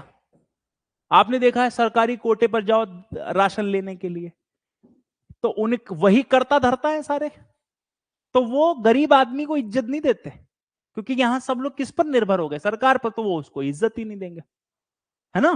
तो ये भी चीज हमने अक्सर देखी है इस पूरी समस्या में। कभी भी आपसे पूछेंगे फादर ऑफ सोशलिज्म कौन है, तो आपने नाम दे देना है, फादर ऑफ सोशलिज्म है कार्ल मार्क्स। ठीक है जी, कार्ल मार्क्स, इसी को हम मार्क्सिज्म थ्योरी बोलते हैं, कार्ल मार्क्स। ठीक है, लिख लीजिए कार्ल मार्क्स।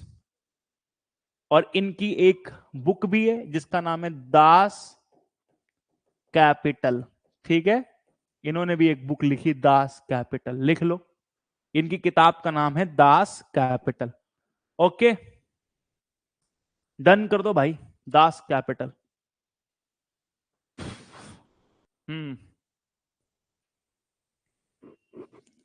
ठीक है, दास कैपिटल। ओके, चलिए आगे चलें, यहां तक किसी को कोई दिक्कत नहीं है। अब आते हैं अगले टॉपिक पर। अगले 10 मिनट के अंदर इस टॉपिक को खत्म कर लेंगे, जिससे कि हमारा एक पार्ट कंप्लीट हो जाएगा। अगली हेडिंग लिखिए, मिक्स्ड इकोनॉमी, मतलब मिश्रित अर्थ व्यवस्था। ठीक है, क्या होती मिश्रित अर्थव्यवस्था, इसको भी समझ लो। पहला लिखेंगे को एग्जिस्टेंस, को एग्जिस्टेंस ऑफ, को एग्जिस्टेंस ऑफ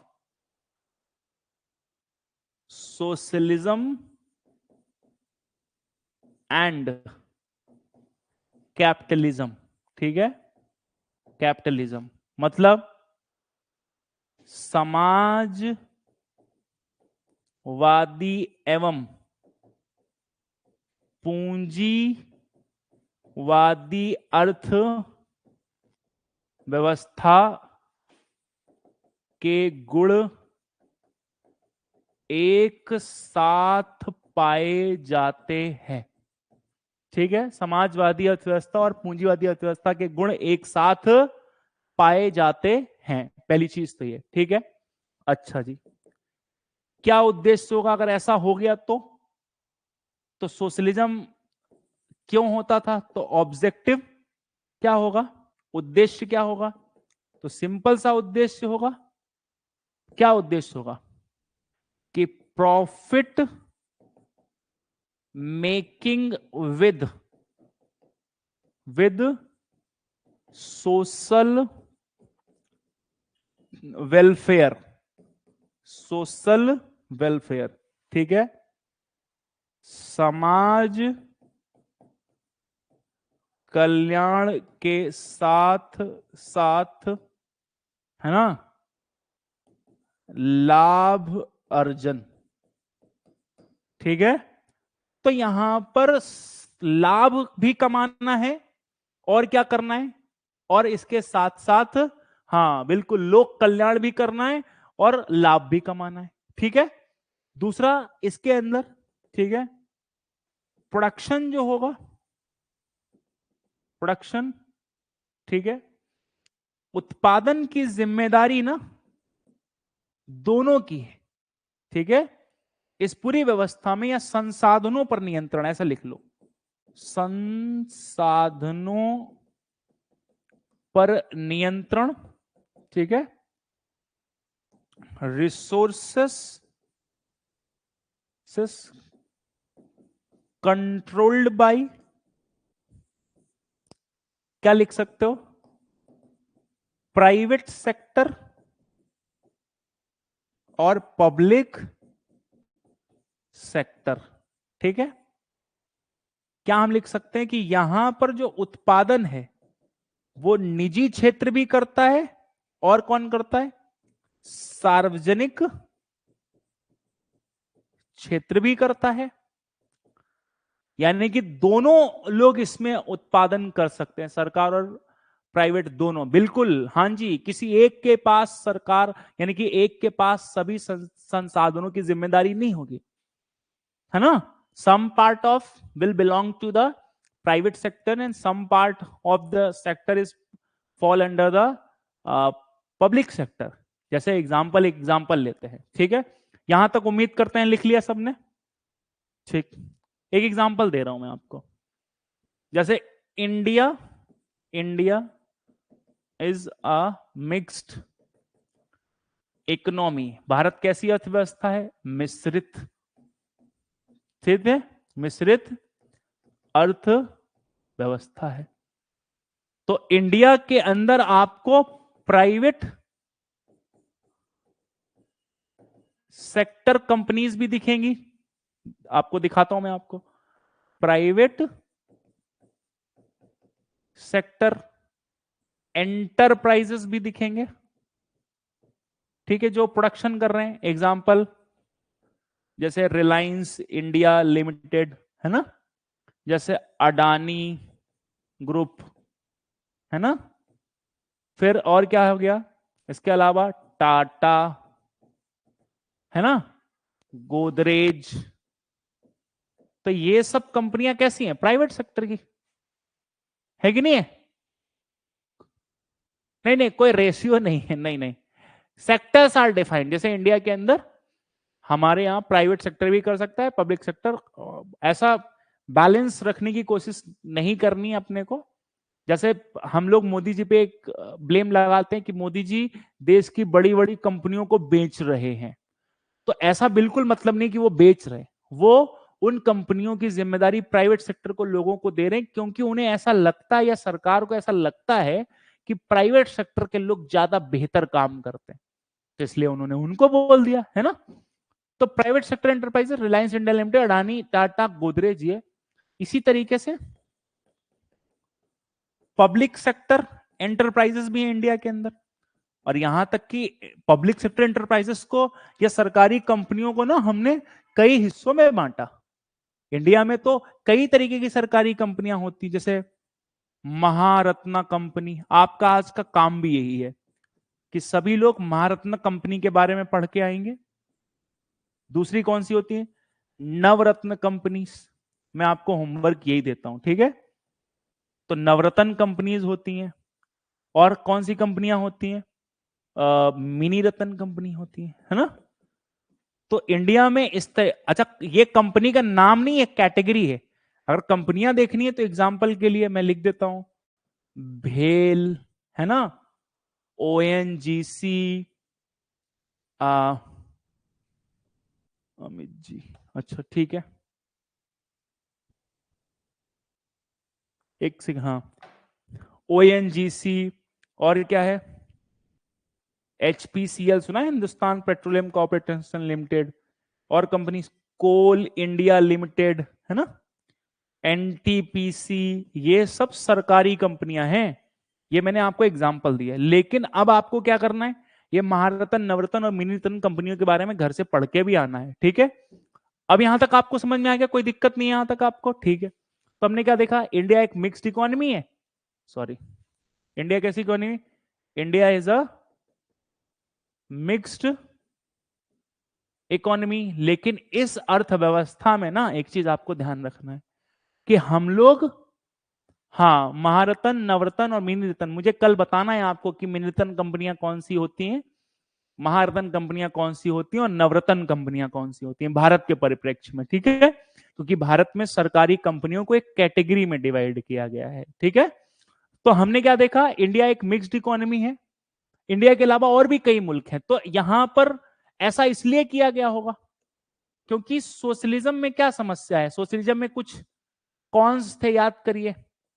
सोशलिज्म में ये कॉन्स थे कि लोग सुस्त हो जाएंगे क्योंकि सब लोग क्या सोच लेंगे कि सरकार ही सब कुछ करके दे देगी। तो इसलिए हमने इस अर्थव्यवस्था को, हमने कहा हम सबको नहीं देंगे, जो जरूरतमंद है उनका सोशलिज्म करेंगे। फिर चूंकि हमें प्राइवेट सेक्टर में एक अच्छी चीज लगी थी और एक बुरी भी चीज लगी थी। प्राइवेट सेक्टर में क्या होता है, खूब उत्पादन होता है, खूब बढ़िया से काम करते हैं। तो प्राइवेट सेक्टर की कुछ क्वालिटीज हमने ली और कुछ किसकी ली, सोशलिज्म की। प्राइवेट सेक्टर में एक अच्छी चीज ये थी कि लोगों को वो प्रॉफिट मोटिवेटेड करता है, इसलिए खूब इंप्लॉयमेंट होने की संभावनाएं रहती। लेकिन एक्सप्लॉइटेशन होता है, इसलिए एक्सप्लॉइटेशन ना हो सके किसी का, तो हमने क्या रखा है, सोशलिज्म भी रखा अपने यहां पर, कि किसी भी तरीके से किसी के साथ कोई अनहोनी ना हो जाए, ठीक है? तो ये चीज आपको ध्यान रखनी है। अभी तक हमने जो पढ़ा एक बार मैं रिकॉल कर देता हूं। भारत के अलावा सिंगापुर और ऐसी अर्थव्यवस्थाओं में भी हमें इस तरीके के मॉडल देखने को मिलते हैं। इंडियन मिक्स्ड इकोनॉमी जो है, ध्यान रखना, भारत की जो इकोनॉमी है 1950 से लेकर 1991 तक, ठीक है, पूरी तरीके से सोशलिज्म की तरफ झुकी हुई थी, ठीक है, सोशलिज्म की तरफ ज्यादा। तो हम लोग क्या करते थे, पब्लिक सेक्टर को प्रायोरिटी मिली हुई थी। प्रायोरिटी मतलब प्राथमिकता, यानी कि सरकार हर काम खुद करने की कोशिश करती थी। हमारी इकोनॉमी कैसी थी, मिक्स्ड, लेकिन मिक्स्ड में भी प्राइवेट सेक्टर को बहुत हवा नहीं लग रही थी। हमारी इकोनॉमी पब्लिक सेक्टर की तरफ ज्यादा झुकी हुई थी। और ये ऐसा पब्लिक सेक्टर की तरफ झुकी हुई, तो क्या इसके लिए कोई नीति भी थी? तो यस, हमारे यहां इंडस्ट्रियल पॉलिसी 1956 नाम की एक नीति थी, औद्योगिक नीति 1956। इस नीति को जब बनाया गया, हाँ, इस नीति को जब हमने बनाया तो इस नीति में हमने सरकारी कंपनियों को ज्यादा फोकस किया था रादर देन प्राइवेट कंपनियों को। फिर हमें सरकारी कंपनियों में उतना मजा नहीं आया, हमें लगा कि यार इनका काम हम उतना अच्छा है नहीं। Then we decided to focus, या we decided to shift focus, हमने फिर फोकस शिफ्ट किया। और हमारी ये जो मिक्स्ड इकोनॉमी है ना, 1991 के बाद से प्रेजेंट आज, ठीक है, आज के समय पे ये 1900 हम एक नई पॉलिसी लेकर आए जिसे हमने न्यू इकोनॉमिक पॉलिसी कहा, नई आर्थिक नीति कहा। और ये आर्थिक नीति 1991 में आई, 1991 में। और अब भारत का जो मिक्स्ड इकोनॉमी है, हमने क्या किया है, private sector got priority over public sector. तो मैं इसे लिख सकता हूं कि निजी क्षेत्र को, ठीक है, सार्वजनिक क्षेत्र पर वरीयता दी गई है, ठीक है, आज के समय में। तो अब मेरी बात को समझ गए आप कि अब वर्तमान में क्या है, अब वर्तमान की स्थिति थोड़ी अलग है, ठीक है। अब वर्तमान में आप देखते होंगे प्राइवेट, सरकारी कंपनियां ज्यादा खुलती हैं, ठीक है, रादर देन या इन कंपेयर टू, सॉरी, निजी क्षेत्र की कंपनियां ज्यादा खुलती हैं। और अगर तुलना करोगे प्राइवेट सेक्टर से, तो प्राइवेट सेक्टर ज्यादा खुल रहा है और पब्लिक सेक्टर की कंपनियां कम खुल रही हैं। उम्मीद करते हैं, जरा कमेंट सेक्शन में सब लोग लिख दो कि आपको कोई दिक्कत या कोई तकलीफ नहीं हुई है मेरे प्यारे दोस्तों। अब मैं यहां पर एक जरूरी अनाउंसमेंट वापस से कर देता हूं, अपने दोस्तों के साथ, अपने परिवारजनों के साथ, जो भी आपके नोन टू में है। देखो, मैंने आपको कंटेंट दिखा दिया है, कि हम कैसा पढ़ाते हैं। ठीक है, मैं आपको वादा करता हूं अगले 4 महीने के अंदर जो हम आपको डिलीवर करेंगे उसमें आप बिल्कुल कंफर्टेबल हो जाओगे। हमारी पूरी टीम ही इसी तरीके की है जो आपको कोई डाउट में नहीं छोड़ेगी। अभी तक जो टेस्ट अपलोड नहीं किए गए हैं वो टेस्ट भी अपलोड कर दिए जाए प्लेटफॉर्म के ऊपर। हम कंटिन्यूसली ये काम कर रहे हैं। हाँ, बस एक सहयोग आपसे चाहिए। इस स्कैन करिए इस क्यूआर कोड को, लोगों के साथ शेयर करिए, साझा करिए और लोगों को बताइए कितनी अच्छी पढ़ाई होती है ना। तो आज के लिए इतना ही। Thank you so much. कल फिर मिलेंगे 3:30 बजे। और कल मैंने जो काम दिया है सब लोगों को नवरत्न ये सारी चीजें भी पढ़ के आनी है, दूसरा इसका रिवीजन करके भी आना है। और जिन लोगों ने पहला लेक्चर नहीं देखा है वो पहला वाला लेक्चर भी देख के आएंगे। ठीक है, तब तक के लिए शुक्रिया। जय हिंद। Thank you so much. Have a great day to all of you. Thank you so much. Bye bye.